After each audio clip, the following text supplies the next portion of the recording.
할렐루야. 오늘 우리 여성교회 오늘 찬송 너무 감사합니다. 어떻게 설교 제목하고 거의 비슷한, 제가 설교 중에 인용할 찬송을 불러주셔서 너무 감사해요. 예수의 이름은 천국의 기쁨이라. 참 은혜로운 귀한 찬송입니다. 사회학자들이 우리 사람에 대해서 정의하기를 유희적 존재라고 이렇게 정의합니다. 유희적 존재라고 하는 말은 사람들은 즐거워할 때 파티도 하고 음악회도 열고 운동 경기도 하고 그러면서 기뻐하며 사는 존재라는 말입니다. 하나님께서 모든 생명체를 창조하실 때 기쁨과 슬픔과 분노, 외로움, 여러 가지의 감정을 주셨습니다. 그래서 모든 생명체는 다 감정을 가지고 있습니다.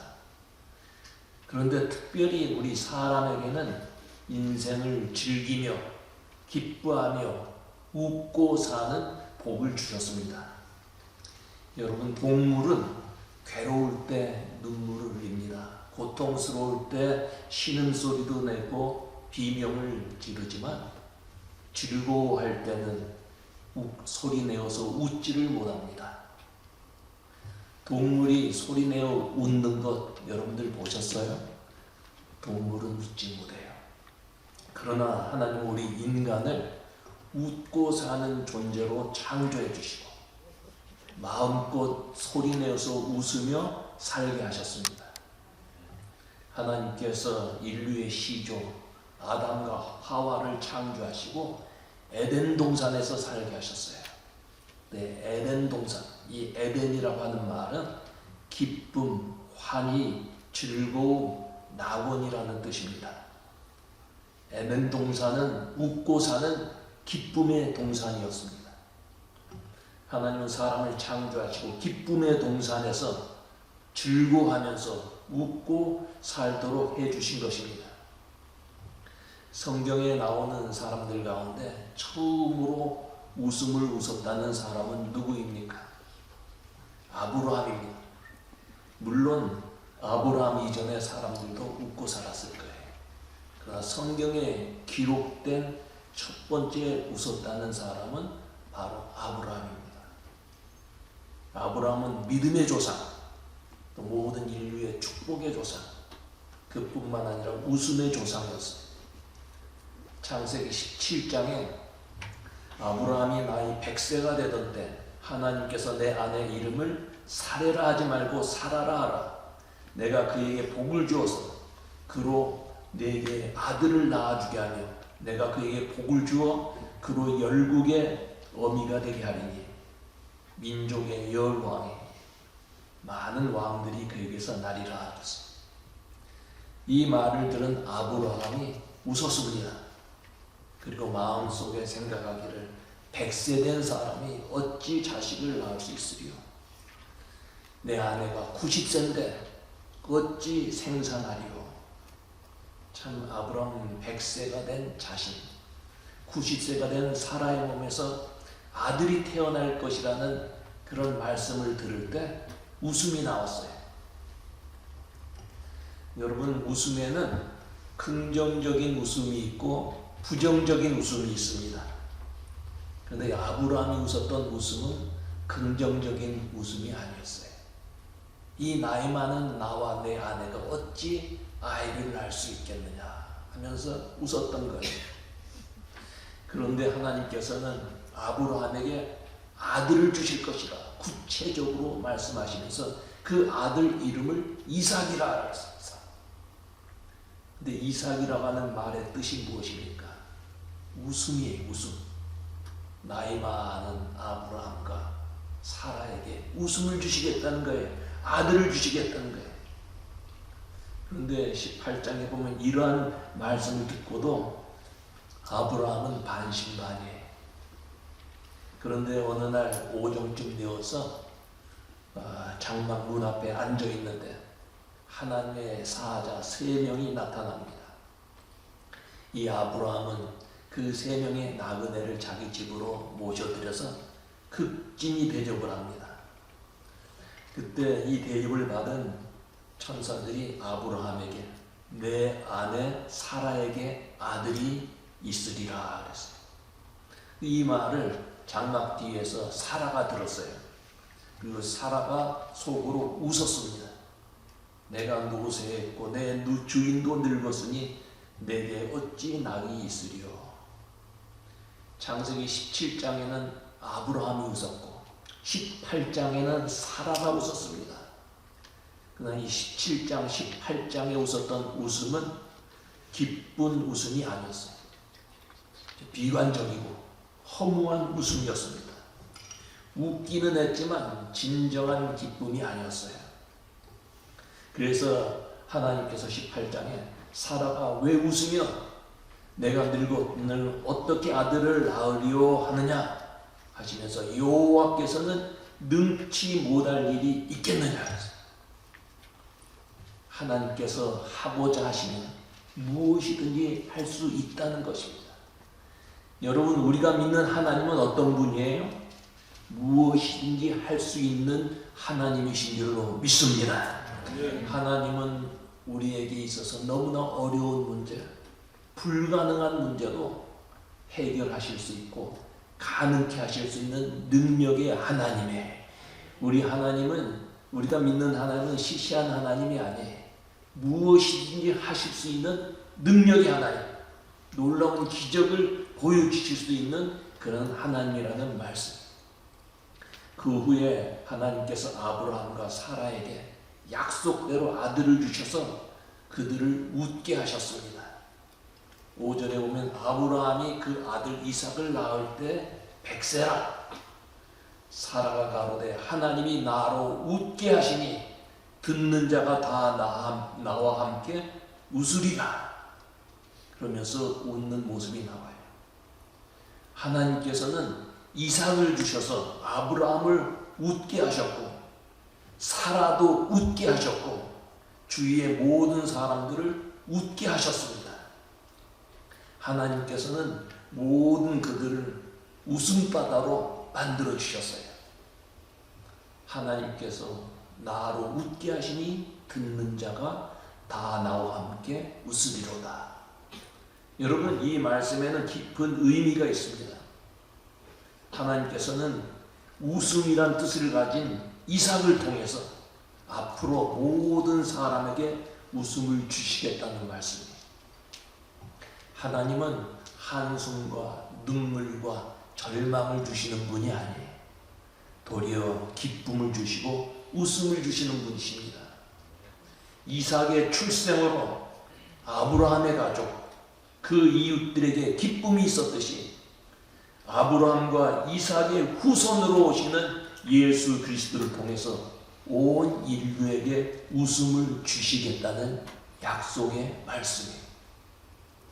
그러므로 기쁨의 근원 되시는 예수님이 세상에 오셔서 믿는 자에게 영생의 기쁨을 주셨고 세상이 알 수 없는 기쁨을 주셨습니다. 이것은 아브라함에게 약속하신 그 말씀의 성취입니다. 모든 사람이 죄로 인해서 멸망의 길에서 탄식하고 지쳐 있을 때 예수께서 오셔서 구원의 길을 열어주시고 눈물과 슬픔을 기쁨으로 바꾸어 주시고 탄식과 한숨을 찬송으로 바꾸어 주신 것, 이것은 이삭을 통해서 주신 약속의 성취였습니다. 그래서 여러분, 예수님께서 오실 때 천사가 그 목동들에게 나타나서 너희에게 기쁨의 좋은 소식을 전하노라. 예수님이 오신 것은 기쁨의 소식, 슬픔과 눈물의 소식이 아니라는 거예요. 그리고 예수님께서 요한복음 16장에 너희는 근심하겠으나 너희 근심이 도리어 기쁨이 되리라. 너희 기쁨을 빼앗을 자가 없으리라. 근심, 걱정, 염려, 괴로움으로 고민하던 사람도 예수 믿으면 행복한 사람, 웃는 사람으로 바꾸어진다는 그런 말씀이에요. 예수 믿는 사람에게는 세상에 할 수 없는 기쁨이 있다는 거예요. 그런데 여러분, 기뻐하며 즐거워하며 웃으며 살아야 할 사람, 이런 우리들이 웃음을 잃어버렸어요. 심각한 얼굴로, 지친 얼굴로 살고 있습니다. 그래서 옛날에 나폴레옹, 그 유명한 사람도 5대 양에 넘치는 물은 인생의 눈물이며 6대주에 부는 바람 소리는 인류의 탄식과 한숨 소리이다. 그래서 그뿐만 아니라 사람들은 인생을 고해라고 합니다. 쓴 바다라는 거예요. 살아가는 것이 쓴 바다에 사는 것 같다는 거예요. 잠깐 기쁨은 있지만 곧 허무해진다는 것입니다. 잠깐은 웃지만 진정한 웃음이 없다는 거예요. 왜 그럴까요? 사람들은 행복하지 않고 즐겁지 않고 웃음을 왜 잃어버렸을까요? 왜 사람들의 얼굴에 수심과 근심으로 가득 차 있습니까? 기쁨의 근원 되시는 예수님과 살지 못하고 죄와 함께 살기 때문에 하나님께서 우리를 기쁘게 살도록 만들어 주셨는데 기쁨을 잃어버렸다는 거예요. 그 이유가 어디에 있느냐? 죄 가운데 있기 때문에, 예수님이 없기 때문이래요. 우리 한국 사람들은 기쁘면 춤추고 노래하는 가무의 문화, 흥의 문화, 신바람의 문화를 가진 백성입니다. 그런데 여러분, 우리 한국 역사를 보면 흥나고 신바람 나는 일이 별로 많지 않았어요. 잦은 홍수와 가뭄, 자연재해가 있었습니다. 외세의 침입, 외적들이 수없이 침입해서 고통을 당하고 웃음을 잃어버린 민족이 됐어요. 그뿐입니까 여러분? 억압된 유교 사상. 그래서 사람이 웃으면 경망스러워 보인다 그래서 잘 웃지도 않았어요. 우리 한국 사람들이 원래 웃음의 사람들인데 이런 사상이 들어와서 웃음을 잊어버리고 경망스럽다 그랬어요. 사람을 우습게 얼굴에 미소를 지게 하는 일이 얼마나 좋은 일입니까? 그런데 그런 사람 보고 웃기는 사람, 웃기는 놈, 그렇게 말을 하면서 또 비하했어요. 참 하나님께서 우리에게 기쁨을 주셨는데 그 기쁨을 잃어버리고 늘 마음에 만족함이 없이 살아가는. 며칠 전에 지난 한 일주일 전에 아시안 축구 시합이 있었어요. 아마 여러분들이 텔레비전을 통해서 보셨을 거예요. 한국과 요르단 4강전을 놓고 축구를 하는데 한국 사람이 훨씬 한국 팀이 훨씬 잘하는 팀인데 그만 이 요르단에게 2대 0으로 졌어요. 응원하던 한국 사람들이 실망을 했어요. 그리고 그 한국팀 감독 클린스만에 대해서 원망하고 비난을 하고 그 사람을 파이어 시키라고 막 그런 말들이 나왔어요. 지니까 그냥 모든 사람들이 실망하고 마음속에 그냥 분노가 생겨요. 그러나 여러분 벌써 꽤 오래됐죠. 월드컵, 이것은 아시안컵이 아니라 월드컵에 한국팀이 4강까지 올라갔어요. 그때 한국 사람들 마음이 얼마나 기쁜지 태극기를 흔들고 목이 터져라 박수도 그 아주 독특한 박수 있잖아요. 그런 박수하고 대한민국 얼마나 사람들이 기뻐했는지 몰라요. 그래서 박수 치는 그런 박자를 가지고 어떤 분이 화장실에 가서 노크를 하는데 딱딱딱딱 그렇게 안에서 대한민국 그 당시에 영훈이 축구 감독 히딩크 별로 기쁜 일이 없던 우리 한국 사람들에게 큰 기쁨과 감격을 줬어요. 그래서 심지어는 사람들이 히딩크를 대한민국의 대통령으로 만들자. 또 어떤 사람은 이 히딩크 한국에서 떠나지 못하도록 잡아두자. 근데 잡아두기 위해서 종신 형벌을 줘야 되는데 그러면 한국을 못 나가니까 무슨 죄목이 있어야 되지 않을까요? 가만히 생각해 보니까 한국 사람들을 기쁘게 해서 엔돌핀 나오게 해서 건강하게 했기 때문에 의사들이 영업이 잘 안 된다는 거예요. 그래서 의료행위 방해죄로 벌을 주잖아요.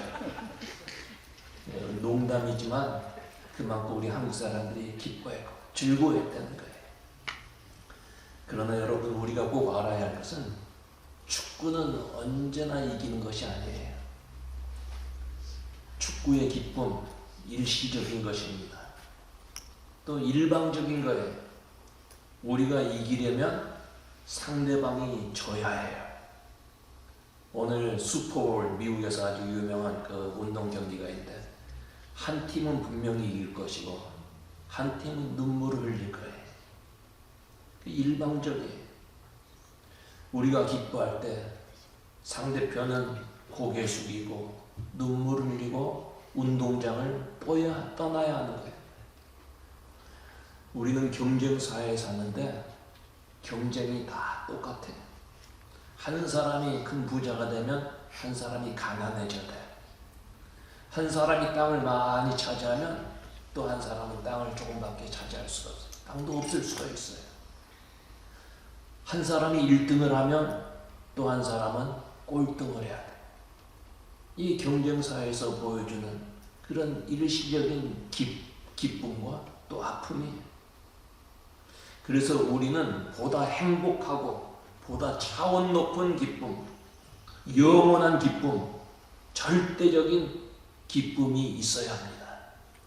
그런데 여러분, 이 삭막한 세상에서 그런 기쁨이 어디에서 옵니까? 극장 안에 있습니까? 그런 기쁨이 술집에 있습니까? 아니면 책이 많은 도서관에 있습니까? 그런 기쁨은 예수 안에 있는 줄로 믿습니다. 예수 믿으면 모두가 기쁨이 있고 소망이 있고 웃음이 있습니다. 그래서 아까 우리 여성교회 회원들이 찬송한 같이 슬픈 마음 있는 사람, 예수 이름 믿으면 영원토록 변함없는 기쁜 마음 얻으리. 아멘. 예수 믿으면 그 안에 기쁜 마음이 있다. 영원토록 변치 않는 기쁨이 있습니다. 세상 사람들이 알 수 없는 기쁨이 있다는 것입니다. 그런데 여러분, 세상 사람들은 기쁨이 하나님께 속한 것인지를 몰라요. 사람이 만들 수 있는 것으로 생각을 해요. 사람이 노력해서 건강해지면 기쁨이 있고, 수고해서 돈이 많으면 기쁨이 있고, 지위와 권세가 높아지면 기쁨이 있을 것이라고 해서 이런 것들을 얻기 위해서 최선을 다하고 참 허리띠를 졸라매고 아침 일찍이 일어나고 밤늦게 자리에 눕고 수단 방법을 가리지 않습니다. 그러나 사람이 수고하고 노력해서 건강해지고 부자가 되고 높은 지위에 올라갔다고 해서 기쁨이 있습니까? 물론 잠깐 기쁠 수는 있어요. 그러나 그 기쁨 오래 가지 않아요.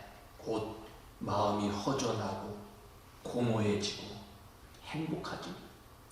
그래서 높은 위치에 올라갔거나 많은 사람들에게 이렇게 인정받는 탤런트, 심지어 배우, 많은 그런 물질을 가진 사람들이 자살하지 않아요. 해밍웨이, 유명한 작가 아니에요?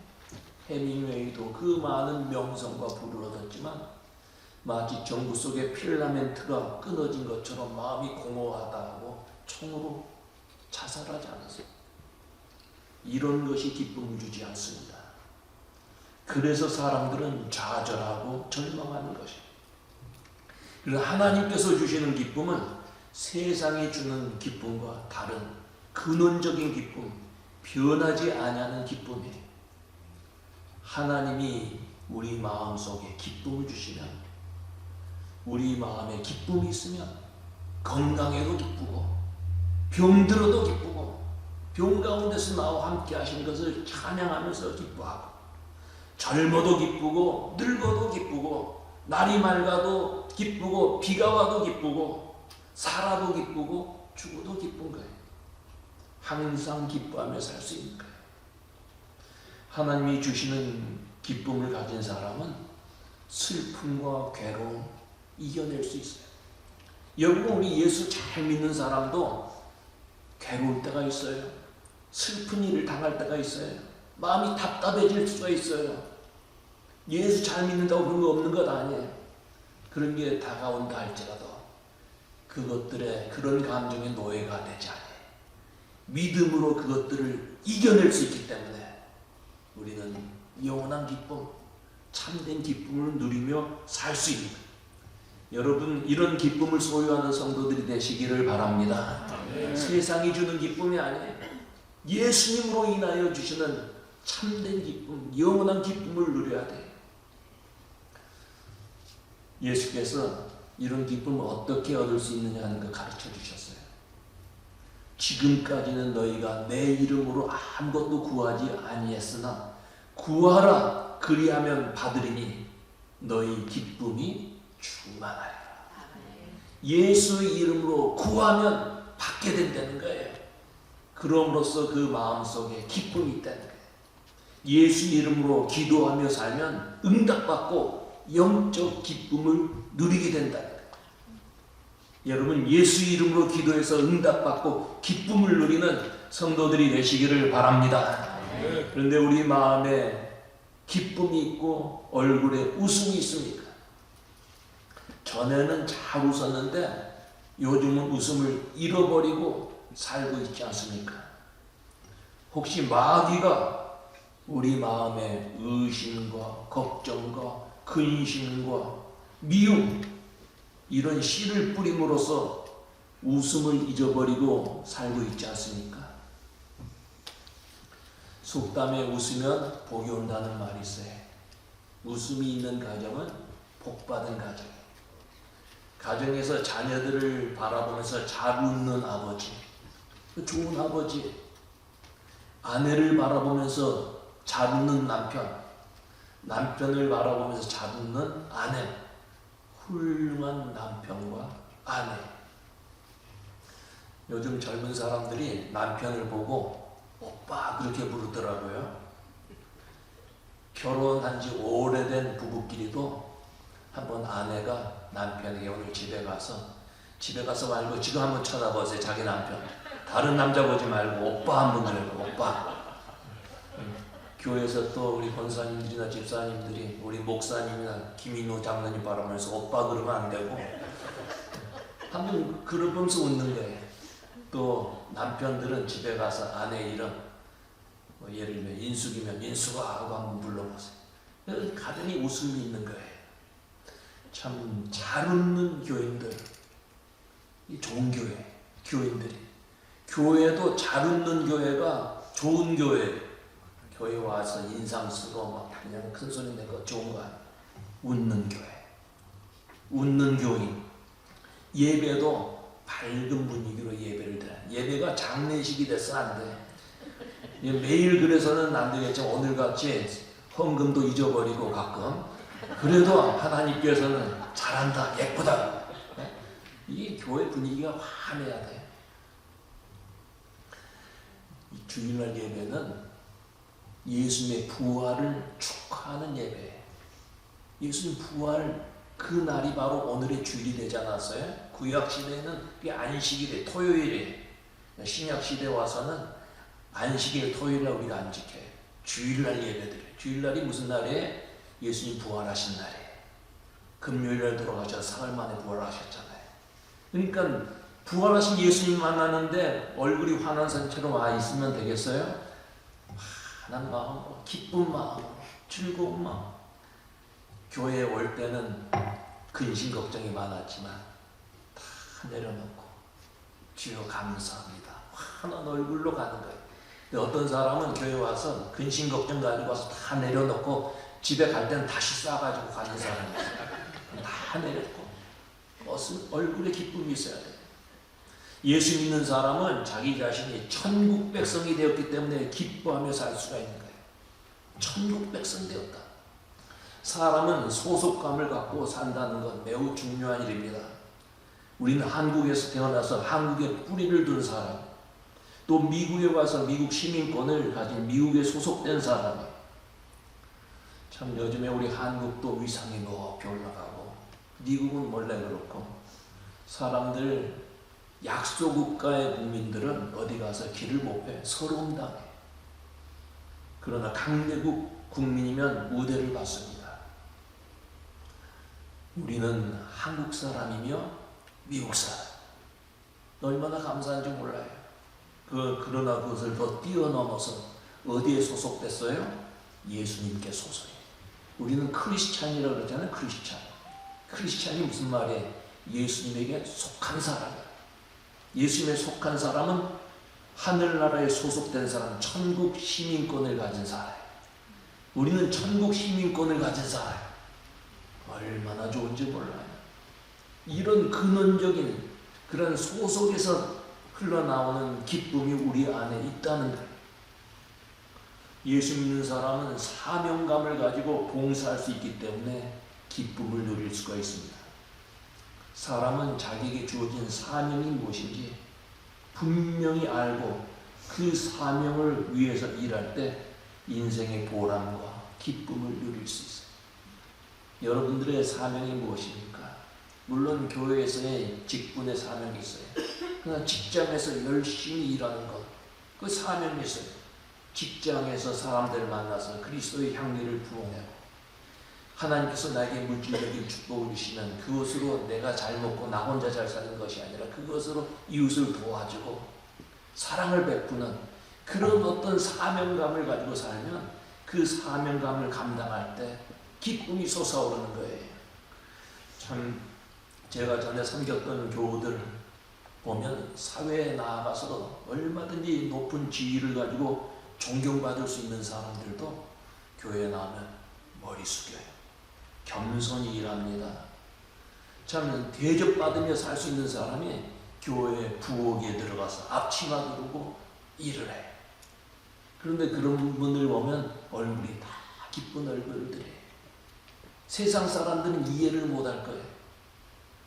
봉사할 때 그 사람들의 얼굴을 보면 천사 같아요. 자기의 사명을 알고 주를 위해서 헌신하고 이웃을 위해서 봉사하는 그런 기쁨이 있기 때문에, 여러분 이런 기쁨 돈 주고 살 수 있을까요? 세상의 것은 얻을 수가 없어요. 여러분 많은 것을 가졌어도 기쁨이 없습니까? 주님을 위해서 헌신하고 이웃을 사랑하고 봉사함으로써 참된 기쁨을 누리시기를 바랍니다. 우리에게는 참된 기쁨이 있어야 돼요. 하늘이 주시는, 하나님이 주시는 평화가 그 얼굴에 있어야 돼요. 오늘 헌신 예배를 드리는 여성교회 회원들, 또 우리 교우들, 나에게 주신 사명이 무엇일까 생각하고 그 사명으로 헌신함으로써 참된 기쁨을 누리는 하나님의 자녀들이 되시기를 바랍니다. 오늘 우리 얼굴에서 웃음을 빼어서 한 것이 무엇입니까? 죄의 짐입니까? 경제의 위기입니까? 웃음을 잃어버린 사람은 불쌍한 사람이에요. 이 시간에 우리에게 피난처 되시고 힘이 되어주시고 방패가 되어주시고 참된 기쁨을 주시는 예수 그리스도로 인해서 진정한 웃음을 회복하는 성도들이 되어야 합니다. 그래서 고린도전서 5장 16절 항상 기뻐하라. 항상 기뻐하라. 이게 뭐예요? 화내지 마라. 그런 얘기 아니에요. 화낼 수도 있어요. 그러나 곧 다시 기뻐해라. 다시 기쁨을 회복해라. 이는 예수 그리스도 안에서 너희를 향하신 뭐예요? 하나님의 뜻이니라. 항상 기뻐하는 것이 예수 그리스도 안에서 너희를 향하신 하나님의 뜻이라. 우리는 하나님의 뜻에 순종하며 살아야 할 사람들 아니에요? 기뻐해요. 우리 베이커 교회는 기쁨이 넘치는 교회가 되기를 바랍니다. 이 재단에 나오면 세상 사람들이 교회 한번 왔다가 여러분들의 얼굴을 보고 야, 천사들이 여기 모였구나, 기쁨이 있구나, 이것을 느끼고 예수 그리스도를 영접하는 그런 역사가 일어나야 돼요. 오늘 예배하는 우리 여성교회 회원들, 주 앞에 헌신함으로써, 헌신봉사함으로써 그 마음에 참된 기쁨이 넘치고, 그래서 여러분 가정과 여러분 이 교회 위에 예수 그리스도로 인하여서 웃음이 넘치는 교회, 여러분들의 삶이 되시기를 주의 이름으로 축원합니다. 하나님 아버지, 은혜 감사합니다. 오늘 사랑